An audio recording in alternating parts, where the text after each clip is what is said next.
Morning and welcome to another look at the 40 kilowatt hour Nissan Leaf. Now, since this was launched, it's come in for quite a lot of criticism. Some of that criticism I think Nissan have to take on the chin. Other parts of it I wonder, well, maybe it's not really that fair.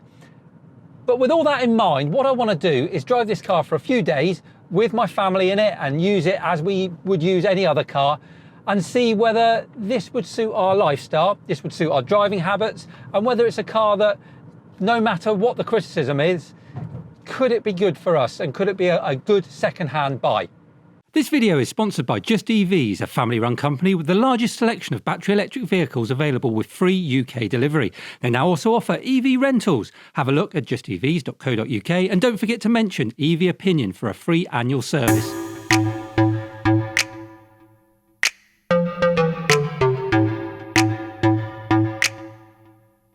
Before we get started, it's important that I tell you this is a family review. So if you want to see an in-depth review of this car specifically, please have a look at the link above. That will take you to when I did have this car for a couple of days and I did an in-depth review. What I want to look at today is more around how would this car fit into my family life? Is it a car that I could live with day to day? Certainly considering some of the criticism that's been levelled at it around rapid gate, and we'll talk more about that later. Is it something that will work in our everyday lives, or is some of that criticism justified and I shouldn't look at this car at all? So that's the plan for this video. Now I've got it for 3 or 4 days. I'm going to do everything I would normally do day to day with me and my family in the car, and I'm going to ask for their views as well, so we can find out what they think. But let me give you a general overview of what I think of this car. I've driven it quite a lot now. I've done several hundred miles in various times in one of these cars, and I generally, on the whole, I really like it. I like the way it drives. I like how comfortable it is in here. I like how it feels very familiar, certainly coming from a 24 kilowatt hour Leaf. There's lots of stuff in here and outside that is very similar, if not identical, to that 24 kilowatt hour Leaf. Even though Nissan did say that this is a whole new car, they have definitely raided the parts bin from the old one. Technology wise in here, it could be better. It could be more up to date, but this has been around for a little while now. It does what you need it to do. It's just not flash in the way it does it. And because it's been about for a little while, and because Nissan have chosen CHAdeMO for their rapid charging, we're starting to see more and more now of the new chargers not supporting CHAdeMO. And certainly when we start talking about the charge speeds going beyond 50 kilowatts, then CHAdeMO doesn't seem to be as well supported anymore. It looks like everything is going towards CCS. So that's maybe a consideration. This will only charge at 50 kilowatts, so it's not detrimental to this car, but perhaps going forward you do wonder how supported CHAdeMO is going to be.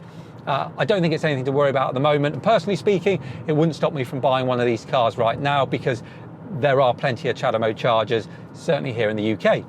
So first things first, let's go and talk to my wife, because she's the other person that's going to be driving in this car an awful lot, and see what she makes of it. So this is the new version of ours, effectively. What do you reckon? Quite like it. I didn't recognise that it was a Leaf. No. No, I think the shape outside looks quite different. You can tell it is from certain little features. The steering wheels, gosh, the steering wheel's complicated, isn't it? Lots of buttons on there. Yeah, I'd panic. I don't know, yeah. I just need to know the go button.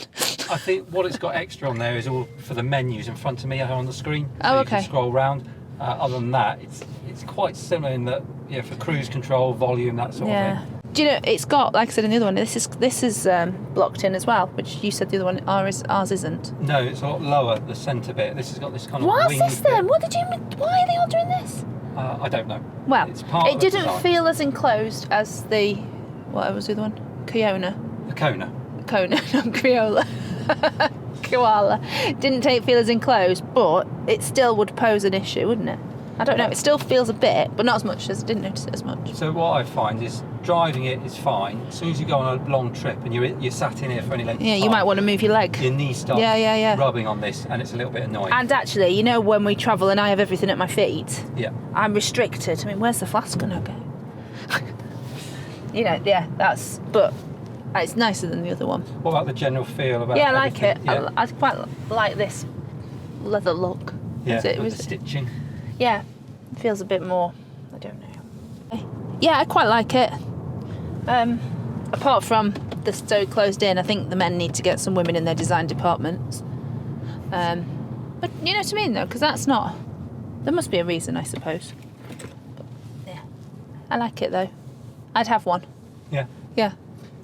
Well, actually, I'd rather have a Tesla, but you're not going to buy a Tesla for £22,000 to £25,000 second hand. True. Get looking.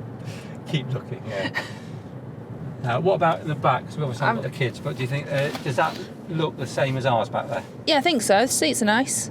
And this is... It's much quieter in the back.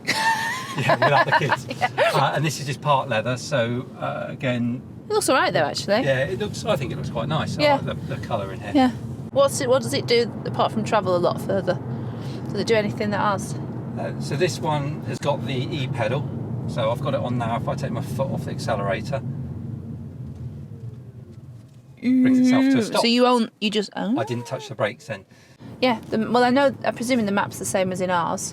It's a slightly updated version. Yeah. So, but that was quite good, wasn't it? That worked quite well. The map, do you think? The maps were alright. The sat nav's rubbish. Oh right, but to see that the map. The map's clear. Yeah. But the sat nav, I don't know what the sat nav's like on this. It was pretty pants on the currently. It's not much better on this. So it needs Google, doesn't it? Yeah. This has got Apple CarPlay, so you can put Google Map on. Where? Onto the screen? Yeah. Ah, that'd be better, wouldn't it? Yeah, much better. Yeah. And it's got DAB where ours hasn't. So we could listen to whatever we wanted. Yeah. I like that. But obviously the most important thing, if this is in the way, can you climb over Wow. it when you're stuck in a car park? What was the issue? In a car park with something... But someone's blocked your door and you can't get out. What do you do? Surely if you've driven it in, it's your fault. No, not if somebody's parked next to you. You know what these people are like in supermarkets? So do you want to try it? I will try it. Okay. Find somewhere Try to not park. to bang my head on the steering wheel this time. Oh, I think I've gone wrong. I put my foot in the wrong place. So the question is that easier or more difficult than the Kona? I made it harder work. I don't think it actually was. What I love about talking to my wife is I just get an honest opinion. She's not subjected to all the noise of social media and the press when it comes to electric vehicles, because well, to her it's just a car.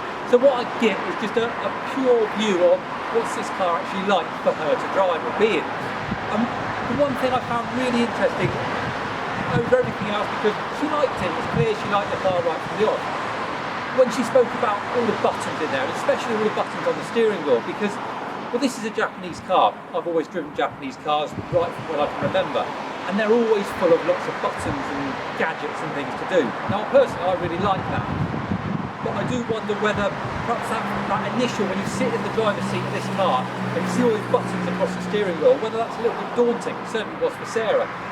And I wonder if maybe the simplistic look of some of these newer electric vehicles we're seeing now might be the way to go. But for her, that was nitpicking. She liked everything else in there. So I think we've got a resounding thumbs up from Sarah when it comes to this Leaf.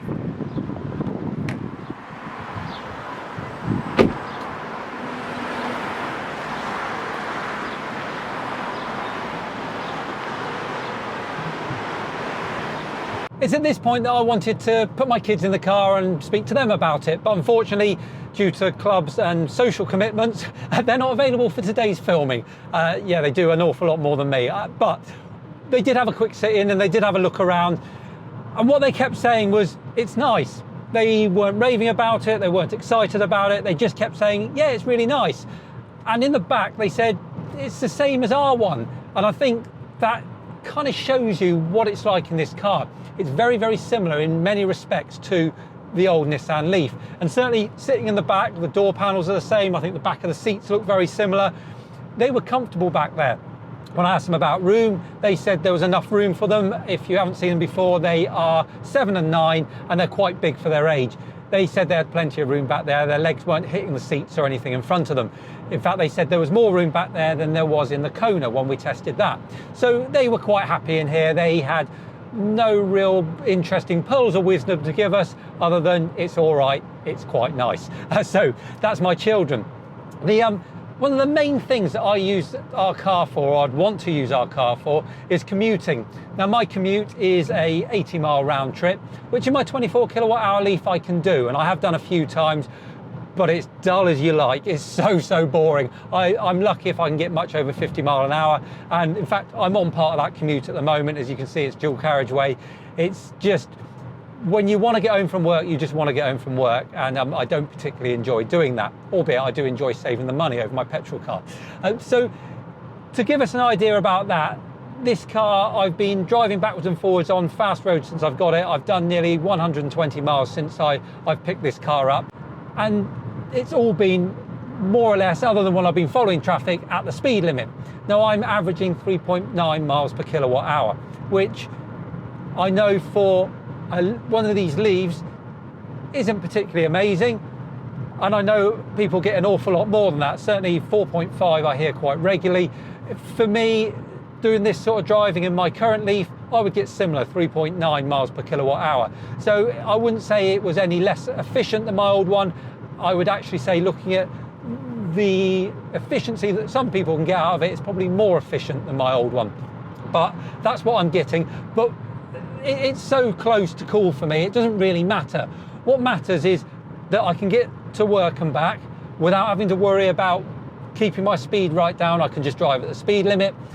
And then, having done that, how comfortable is it for me to drive?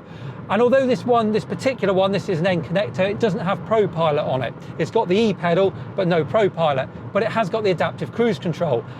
And that makes my life so comfortable sat on these dual carriageways. I can quite simply select the cruise control, set the speed that I want, tell it how far I want to be from the car in front, take my foot off the accelerator, and it drives for me. And if I turn on the warning systems, if I start swaying over towards the white lines, the steering wheel will rumble, it'll beep at me, and it will tug me back into line.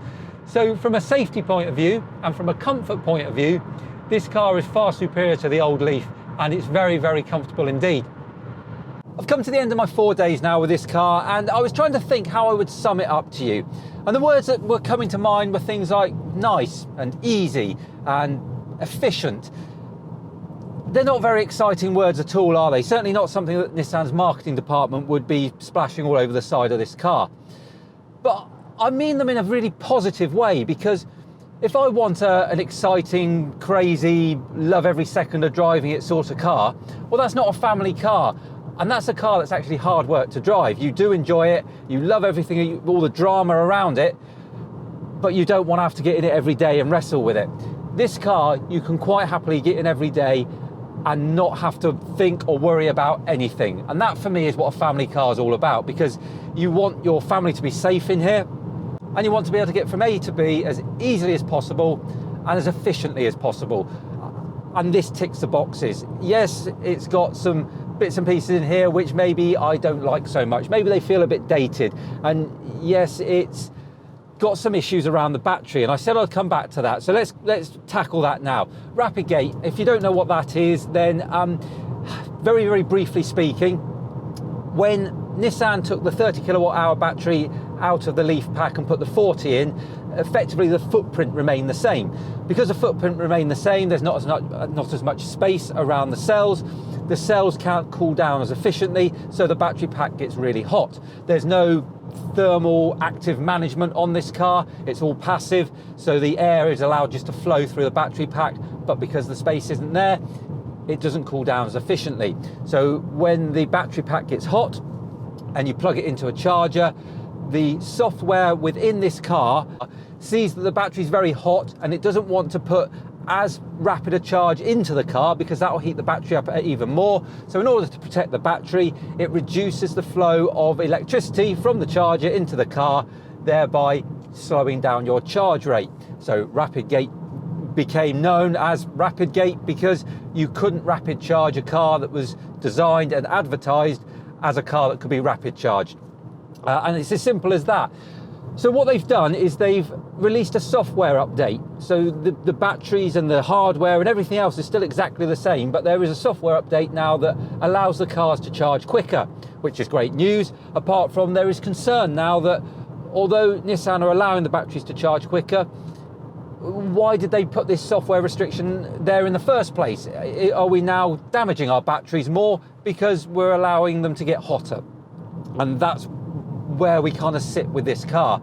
So you need to have that in mind when you make a decision whether this car is right for you. If you are likely to regularly rapid charge, and I would suggest if you rapid charge regularly once in a day, you will probably be okay. Now, I've driven this and I have rapid charged it while I've had it, and when I plugged it in, it was down to about I think it was 20 or 25% charge, and I put about 70 miles back into this battery in 20 minutes, which is comparable for my Leaf. It's probably even a little bit quicker than my 24 kilowatt hour Leaf, because my battery's much smaller and it starts to get throttled as it reaches its charge rate.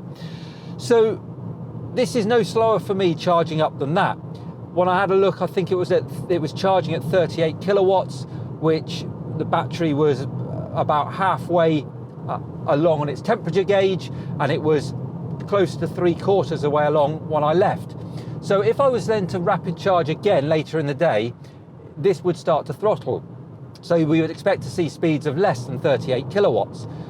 So you have to make that decision. Is this for you? Does this car work? Would you get really frustrated with charge speeds above and beyond, for example there, 20 minutes for 70 miles? If it takes longer than that, would that annoy you? And if it does, and you do that regularly, this isn't the car for you. And that's why people have said that this car really isn't fit for purpose, and that you look around and many other electric vehicles have got active thermal battery management. They'll have some sort of liquid cooling around them, or even at the very least a fan blowing cold air over the battery pack. But for me, this car, it doesn't cause me a problem, because the range that this car's got is well inside what I do pretty much every single day of my life, and I'm never going to have a problem with rapid charging. Certainly on that first one, I am quite comfortable with that speed, so this won't cause me an issue whatsoever. If I do go on a longer drive and I expect to have to rapid charge twice in a day, well, there are a few things you can do. And if you look around the internet, you'll see things like don't let it run all the way down, don't charge it all the way up, sit for 5 minutes before you plug it in, sit for 5 minutes before you drive. You can do all these things. I don't want to be doing that. This is a car. I just want to get in it and drive it. I have to make a decision if this car is right for me based on, can I just get in and drive it? And the vast majority of my life, of course I can. This would cause me no problems at all. So to surmise all of that, for me, I would still buy this car. And because of the way I use it, I wouldn't have a concern over the life of that battery pack, because I'm not rapid charging it regularly and I'm not heating it up to those crazy temperatures where it could start to degrade early. But yeah, that's it. So for me, good car. I would have this car. I think if you are shopping for a family car, then you should definitely have this on your list. Hopefully that's helped you out a little bit today. It's really nice for me to be able to get back in this car again, having not driven it for a while, and find that after that initial kind of, I just got in it and just thought, yeah, it's a Nissan Leaf. I'm quite reluctant to hand it back, because I've really, really enjoyed driving it. It's so simple in here. I don't have to think about anything. It's just a nice car to be in. And yeah, it's put it back on the list for me of cars to consider again, because I must admit, I had written it off. But yeah, it's won me over again. So there you go. Hopefully you've enjoyed that today. If you have, remember to like and share. If you're not doing so already, subscribe to the channel. And if you want to support the channel, then please feel free to follow the Patreon link. You'll see the little P up in the corner here. And yeah, you can make a donation there. That'll be lovely. But until next time, you take care, and I'll see you soon. All the best.